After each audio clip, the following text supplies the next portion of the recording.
Contour first. Om Namo Bhagavate Vasudevaya. Reading from Srimad Bhagavatam, Contour first, chapter 3rd. Krishna is the source of all incarnation. Text number 4. Pashyanti adorupam adbrachakshusa Shahasrapadaru bhujanana bhutam Sahasramurdha shravunakshi nasikam Sahasramoli ambar kundalolalasa.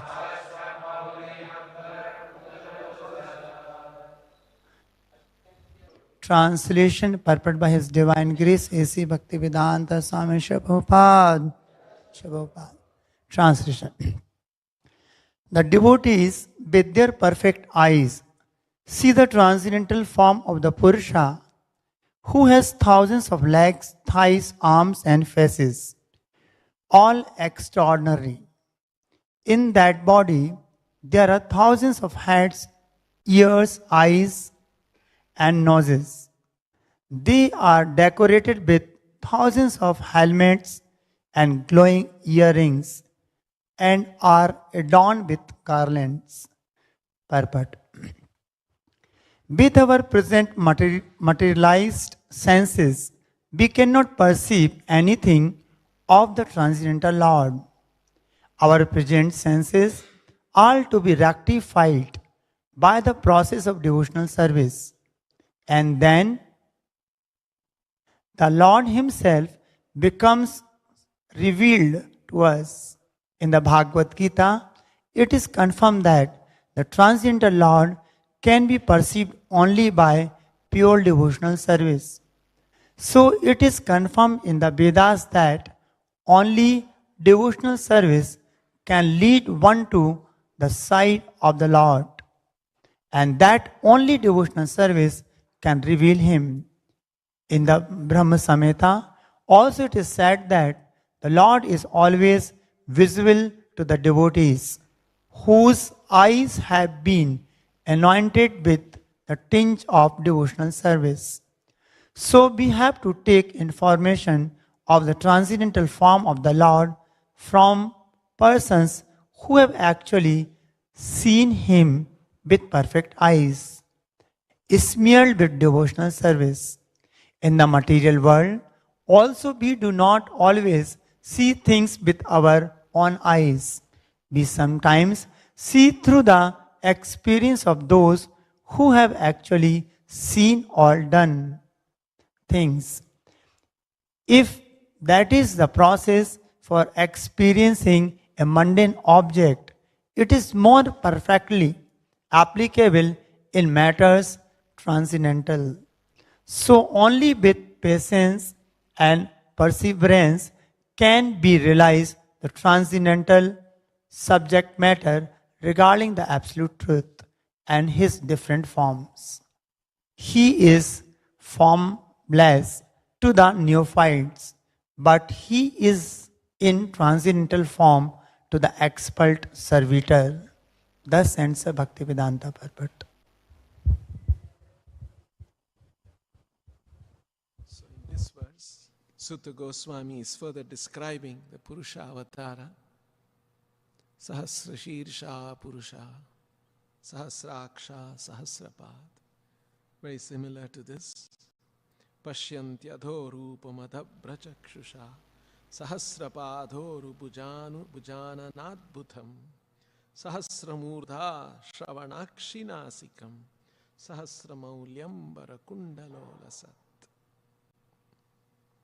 So, Sutta Goswami has used one expression here, adhabrachakshusha, with perfect eyes.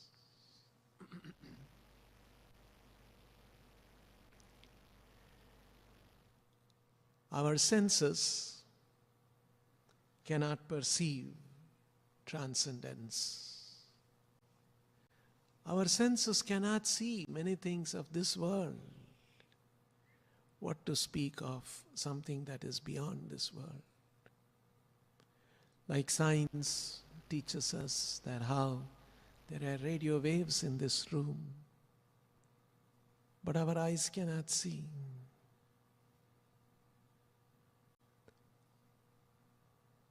So, our eyes have limitations. Chaitanya Mahaprabhu expresses this in this by saying, Karana apatava. Karana means instruments. For us, the instruments for knowing this world are our five senses. Through our eyes, we get visual perception. Through our ears, we get oral perception. Sounds that are there around us, we get to hear. Through the nose we get olfactory perception. Smells that are there. Through the tongue we get taste perception. And through the skin, we get touch perception or tactile perception. Something is soft, something is hard. We get a sense of that. So, our perception of the material world is in terms of these five senses. And even these five senses have certain limitations. So in other words, we get a perception of this world with our senses to some extent. It's not that we know everything about this world.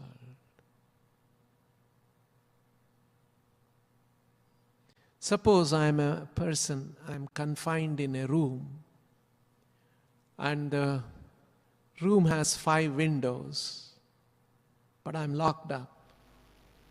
And I can look through those 5 windows, and each of the windows opens up a cone of perception for me. And anything that comes in that cone of perception, I can see. And something that is outside the cone of perception, I cannot see. In the same way, the soul is imprisoned in this material body and has been provided with 5 senses. And with the 5 senses, the soul is perceiving some aspect of this material world. There are many, just like if I'm confined in that room between the 5 windows, and say for instance between the 2 windows, cone of perception, there is something happening there, I just cannot perceive that. It looks to me like that doesn't exist. Suppose some children are playing in that outside of the cone. I'll never know that there are children playing there, because it is not within my cone of perception. In fact, all of this is actually, our senses are actually facsimile of the reality in the spiritual world. In the spiritual world, the spirit soul has spiritual body, and the spiritual body has perceptions, these 5 perceptions. And those perceptions have been replicated in this material world through sense organs. So the sense organs in the form of eyes, nose, ears, it replicates visual, auditory, olfactory, tactile, taste, perceptions that the soul actually is designed to experience in the spiritual world. And in the spiritual world, everything is centered around Krishna. He's the predominating personality. And all the living entities are predominated personalities. And all the predominated personalities are in full cooperation to enhance the pleasures of the Lord. And they are using all their perception, instruments of perception, to enhance the glorification and pleasure of the Lord. And the Lord also has his transcendental senses in his transcendental form. And because the Lord is unlimited, his senses have unlimited powers. And with those unlimited senses, he is experiencing varieties of pleasurable circumstances. And those are called Rati Keli. Rati means very attractive, very pleasing. Keli means pastime. So, that's why we sing in the morning, Nikunja Yuno Rati Keli Siddhai. And the associates of the Lord in the spiritual world, they are constantly making siddhai, preparations for the pleasure of the Lord. So Nikunja Rati Keli, pleasure pastimes of the Lord.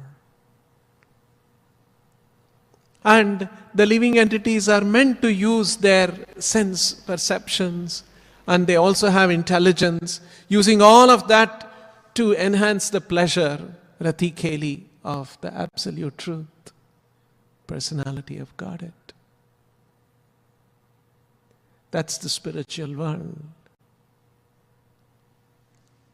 Some of those living entities abandon the spiritual world and want to be in the center of such activities themselves.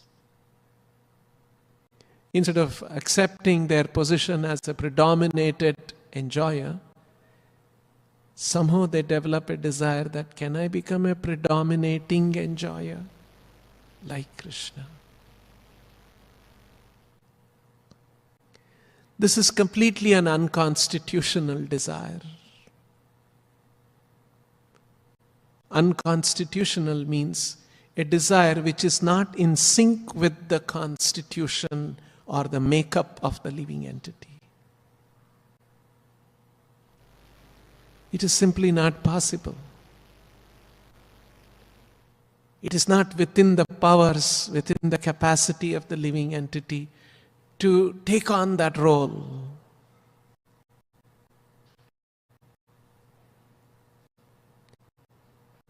Prabhupada gives an example of an unconstitutional desire. What is an example of an unconstitutional desire? There was a small baby, and the mother was trying to put the baby to sleep, rocking on her lap, trying to make the baby sleep. Baby was very distracted. He was looking around. He was telling, sleep, sleep, sleep. He was not looking around. It was night. Then the baby looked at the moon in the sky and demanded from the mother, you get the moon, then I'll sleep. This is an unconstitutional desire. It is not within the powers of the mother. It is not within the powers of the child to get hold of the moon, bring it into the room, into the house, and give it in the hands of the child. Simply not possible.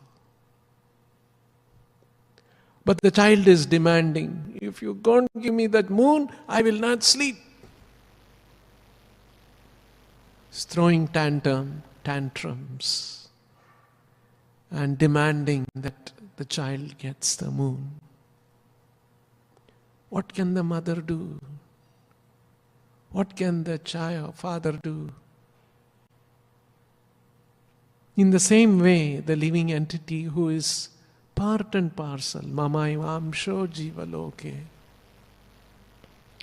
jiva bhuta sanatana, who is prakriti, ip aparemi tastva anyam prakritim vidhi me param, is prakriti, has developed a desire, I want to become the Purusha. Prakriti should remain Prakriti. Purusha will always remain Purusha. Prakriti's duty is to serve Purusha. Somehow the Prakriti has developed that desire. It is an unconstitutional desire. So Srila Prabhupada gives the example. The father solves the problem. Father will bring one mirror and show the child the reflection of the moon in the mirror. And the child holds the mirror and he sees, oh, moon has come. And so the child is very happy holding the mirror with the moon reflected on it, thinking that I have now got the moon in my hand, and then goes to sleep. In the same way, the living entity cannot experience being Purusha.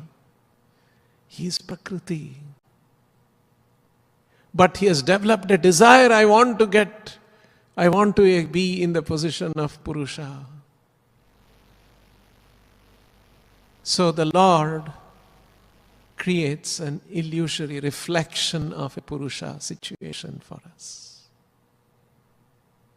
He gives us a material body. He gives us senses which are similar to his. And in that situation, he creates an opportunity for us to experience being a Purusha in a limited sense. But really, we cannot experience being Purusha. Purusha means controller of everything, center of everything. And we struggle to remain the center and the controller. But things keep slipping away. Another nature of the desire of the living entity, unconstitutional desire of the living entity is, he wants to be the center of everything. And he wants other jivas to serve him.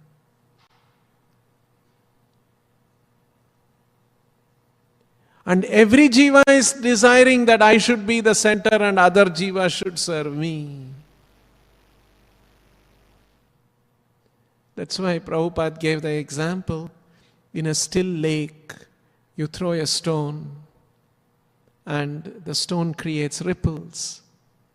Another person throws another stone in another place, and the ripples of his stone and the ripples of the first stone, they clash. Imagine 1,000 people throwing stones and thousands of ripples and all clashing each other.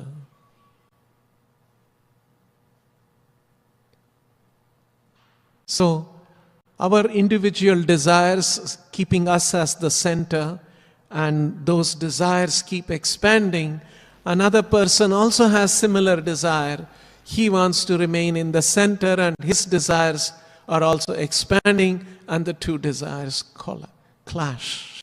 And there is disturbance in this world. So the world has tried to organize this human society with different kinds of understanding. The most modern one is to understand that in a certain territory, all people who are born, they are all considered to be of one nation. And they all have certain desire, keeping the nation in the center, national interest in the center, and everyone should work. And also there are ideas that we should respect each other's desire. And so we should restrict our activities so that it doesn't encroach on someone else's his desires. So cooperative gratification, principles of cooperative gratification has been created in the human society, and that's known as civilized society. I respect your desire, you respect my desire. I don't encroach on your desire. So like this, a society has been created, but simply different ways to organize the conditioned soul's desire to lord over material nature and be the enjoyer. And we try to organize ourselves, then there is also the laws of karma, how much we are able to successfully organize for our pleasure. It is decided by the laws of nature according to our past karmas. So different living entities are having different kinds of experiences, and this is actually what is going on. But living entities who don't try to take the knowledge from the Vedic literatures, they don't have adhabra chakshusha, they don't have perfect vision. They cannot figure out, they are creating speculative theories. That's why the Bhagavatam says, Yadangri abhidhyana samadhi dhautaya dhyanu pashyanti tattvam atmanaha vadanti chaitat kavayo yatharucham.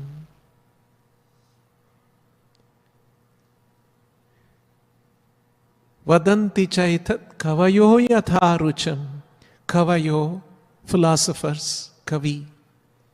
They describe this material world and the circumstances in their own way. But they don't have the perfect understanding, because perfect understanding you can develop when you cleanse our consciousness by absorption in the lotus feet of the Lord. Yadangri abhidhyana samadhi dautaya. Dauti means to cleanse, to purify. Yadangri, Krishna's lotus feet, abhidhyana samadhi dautaya. By absorbing ourselves in deep contemplation of the lotus feet of the Lord, one's consciousness is purified. Yadangri abhidhyana samadhi dhautaya dhyanu pashyanti tattvam atmanaha. Atmanaha tattvam dhyan anupashyanti. When one is purified, then one can understand tattvanaha, atmanaha tattvam, the truth of the soul.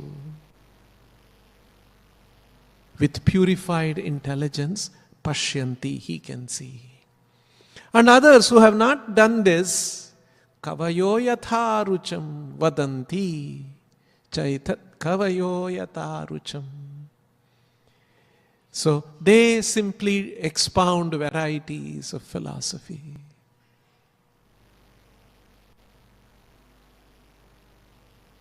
So this is the process for understanding. And on the other hand, they just want to use their senses, which have incompetencies, insufficiencies, karana aphatava. And the conditioned souls also are subject to brahma, illusion, pramadha. They are subject to make mistakes because they are working with limited knowledge and they make mistakes. And vipralipsa, and they have a cheating propensity. So Brahma Pramada Vipralipsa Karanapatava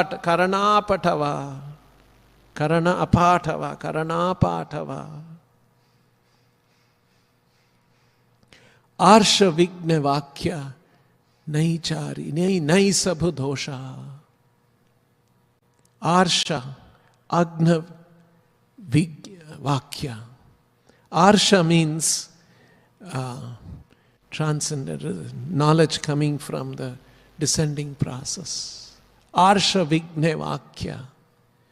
In the words of transcendental knowledge coming from the Lord, repeated by His realized perfect devotees, such words are full of wisdom and they don't have these limitations. So this is the process. We understand that our intelligence, our senses, our mind have limited cognitive powers. So if we try to develop some theory with our own experience or combined experience of a group of people and keep building on that, that's ascending process.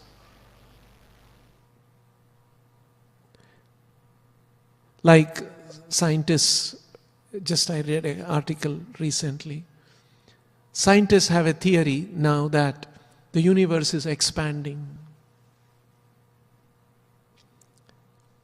One of the questions a scientist has raised, why is the universe expanding?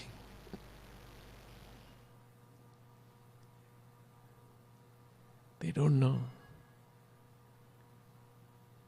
They're trying to figure out. So,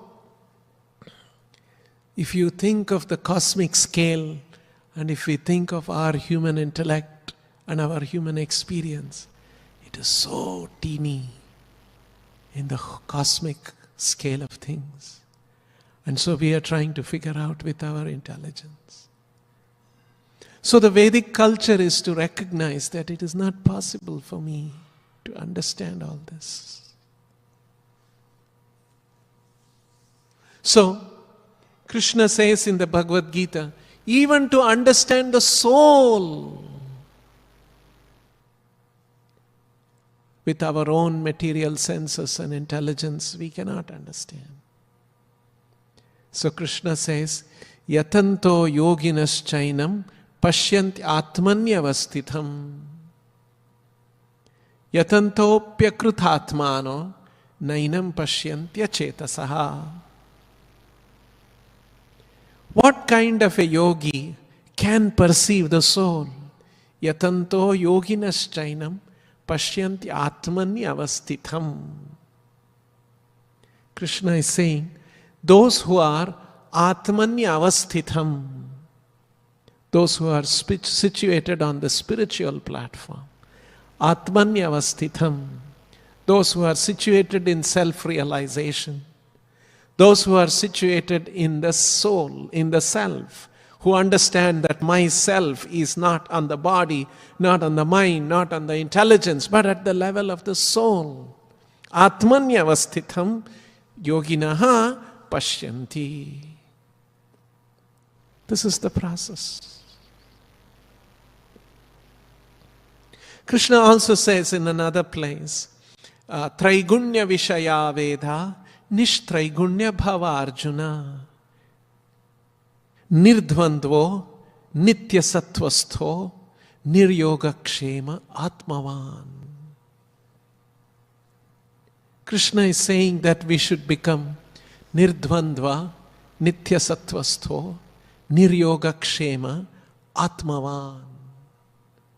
Be situated in the self. Because when we are situated in this body, we are affected by the dvandvas, dualities of this world. We are affected by yogakshema. We are worried about our safety, our security. Whether I'll have all that I need, will I get? All that I have, will I be able to protect? Krishna is saying, Niryogakshema.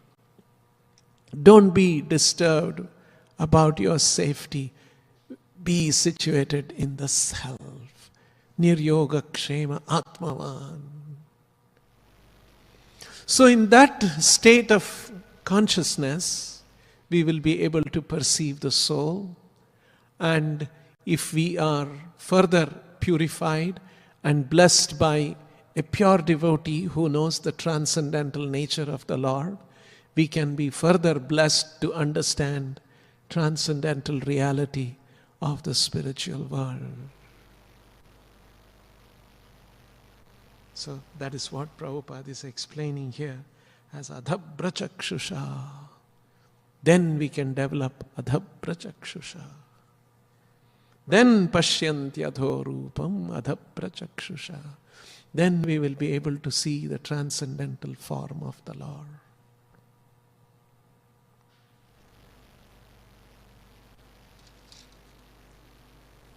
So, like this, Bhagavatam is teaching us how to perceive these realities, spiritual, transcendental realities. And Prabhupada has used this word very nicely. Our present senses are to be rectified by the process of devotional service. And then the Lord Himself becomes revealed to us.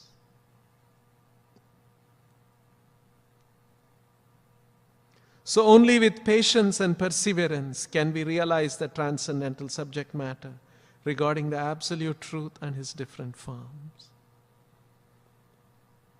So with patience and with perseverance, we can realize the transcendental subject matter. And that perseverance is called sadhana bhakti. Day after day we chant, day after day we hear from the Bhagavatam, day after day we come and offer our worship to the deities in the temple, and we serve the Lord. But doing this with patience and perseverance, the Lord will be revealed. This is the process. We'll stop here. Any questions anyone has to say?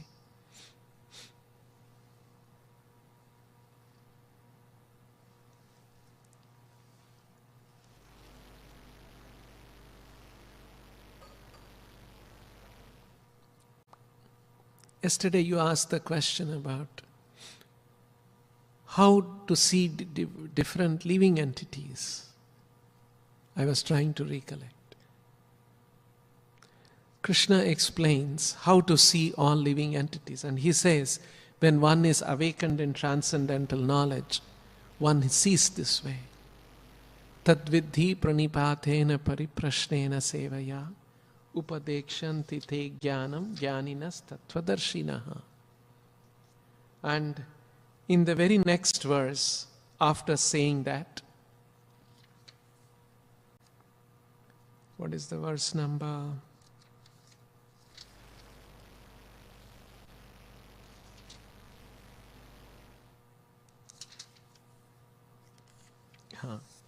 Next verse, Krishna says, Yagnatva na punarmoham evam yasyasi pandava. If you approach a spiritual master and if he enlightens you with upadesha and you become enlightened, what is the result? In the next verse, Krishna is explaining. That's how Prabhupada begins the purport. The result of receiving knowledge from a self-realized soul, or one who knows things as they are, is explained in this verse. Yagnatva na punarmoham evam yasyasi pandava.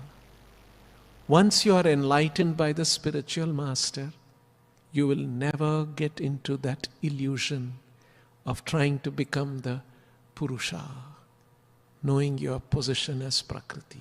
Yagnatva na punarmoham evam yasyasi pandava. Once you achieve that knowledge, yasyasi na punarmoham, you'll never fall into illusion. Yena bhutanya sheshani drukshasyaatmanyathomai. Yena bhutanya sheshani, all the living entities, Asheshani, all the living without any leftover. Ena bhutani asheshani drikshyasi atmani. You will see that all living entities in me. Drikshyasya atmanyatho mayi, or atha u mayi. You will see all living entities are as mine. And when you have thus learned the truth, you will know that all living beings are but part of me, and they are in me and are mine. They are part of me, they are in me, and they are mine. So, to see that all living entities are Krishna's, they are in Him, they are situated in Him, they are protected by Him, they are sustained by Him. That is the vision of that Krishna is recommending us to develop. Okay.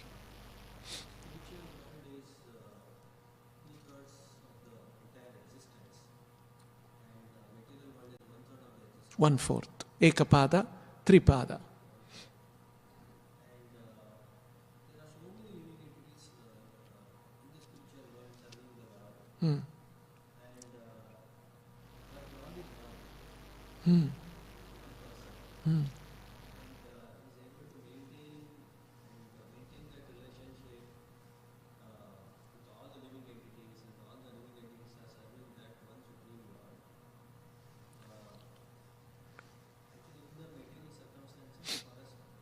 It's bewildering. So first of all, we must know in the spiritual world also the Lord expands. And His spiritual world also expands. And in these unlimited universes, the Lord, according to the devotee's desires, there are unlimited Rathikeli going on. And among all those, there is Adi Purusha, Krishna, in Krishna Loka, there with his multitude of devotees who are very specially intimate in their relation with him, are experiencing those Rathikeli. That is Krishna's. Yes, we must, that is the meaning of unlimited. When we say Krishna is Ananta, Ananta Parasya, He is unlimited. His capacities are unlimited. His abilities are unlimited. His ability to enjoy is unlimited.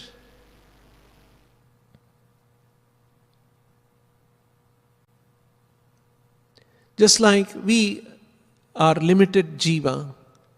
If a phone call comes and I am speaking, if one more phone rings, I'll say, please hold on, and I'll take this phone. Even two phones I cannot take simultaneously.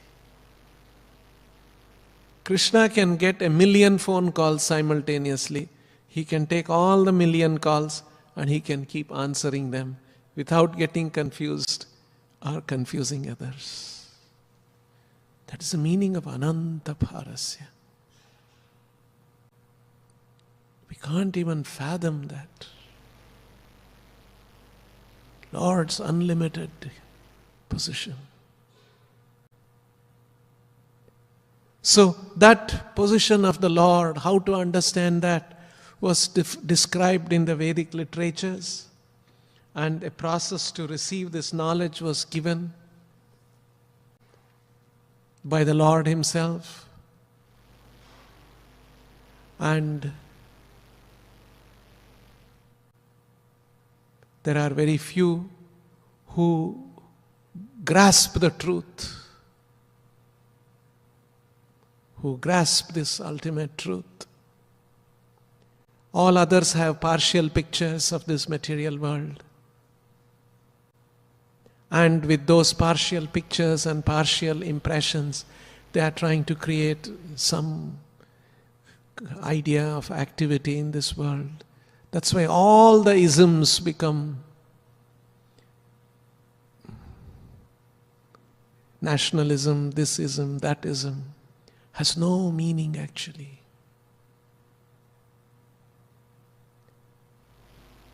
We think that I belong to this country, I belong to this great country, I must work for this country.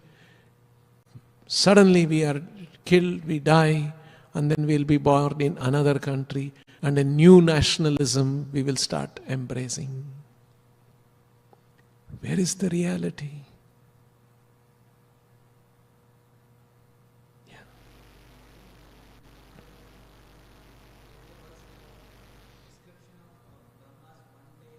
Yeah. Yeah.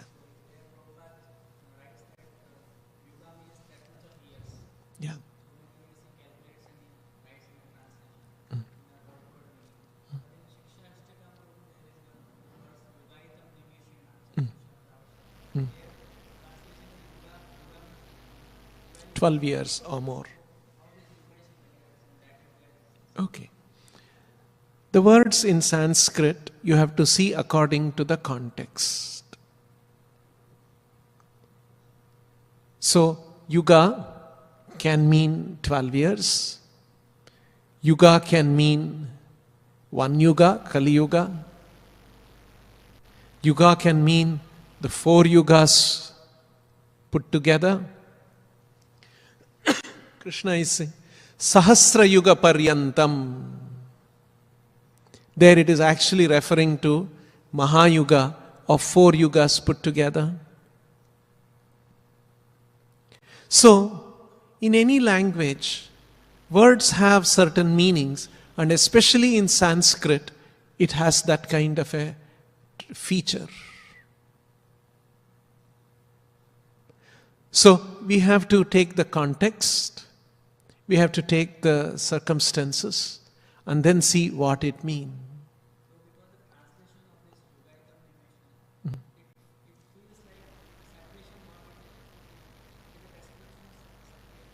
Yeah. Gives the impression that the separation must be longer years. Like 12 years is nothing. It should be like more than so many, like 800 years. Like someone is feeling like separation should be like more than 100 years, 200 years. Yeah. Only 12 years is mentioned there. Yeah. So Prabhupada translated that because it's referring to Nimisha and Yuga. Yugaitam Nimishena Chakshusha Pravrushayitam. So, every moment is looking like 12 hours, 12 years or more. So, we should not get stuck. Here it is 12 years. Why not look at it also as Yuga, as Mahayuga? Can. The spirit is that every moment, every nimisha is looking Shunya idam jagat sarvam Govinda virahena me. That devotee, Chaitanya Mahaprabhu, is feeling every moment is like 12 years. Like that.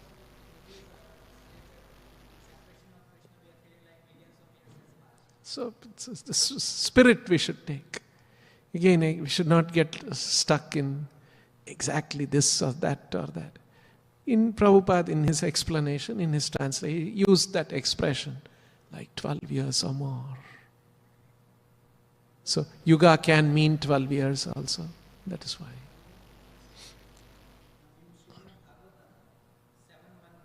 Hmm.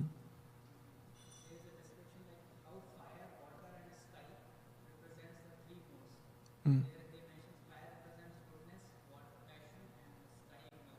Hmm. I'll have to think. See if Prabhupada given any explanation further.